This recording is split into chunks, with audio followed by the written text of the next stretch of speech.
في كل بيت مصري وقبل أذان المغرب بثواني الكل بيسكت، العيون بتترقب والأذان بتنتظر صوت واحد بس، صوت زلزل جدران القاهرة لقرون. بس هل سألت نفسك قبل كده الصوت ده بدأ إمتى؟ وإزاي الصدفة صنعت تاريخ؟ الحكاية الشعبية اللي كبرنا عليها بترجعنا لسنة 865 هجرية، لعهد السلطان المملوكي خش قدم. بيقال إن السلطان كان بيجرب مدفع جديد وصل له هدية، والقذيفة انطلقت بصدفة بحتة وقت المغرب بالظبط. الناس افتكروها تقليعة ذكية منه وخرجوا بالآلاف يشكروه في القلعة، ومن هنا السلطان قرر يحول الصدفة لتقليد. رواية جميلة، لكن الحقائق التاريخية ليها رأي تاني. المؤرخين بيأكدوا إن المدافع في العصر ده كانت بدائية جداً وصوتها ما يغطيش مساحة القاهرة.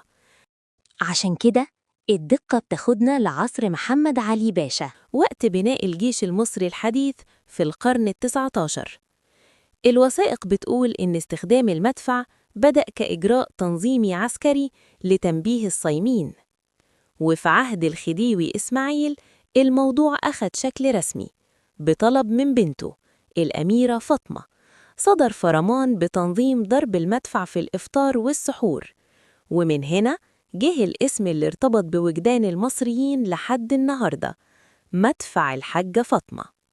تاريخياً المدفع ما كانش مجرد صوت، زمان كان بيضرب قذائف حقيقية، ومع زحف المباني المدفع بقى بيضرب بارود في شنك، صوت وانفجار ضوئي وبس، عشان نحمي مآذن القاهرة الأثرية من الاهتزاز والتصدع.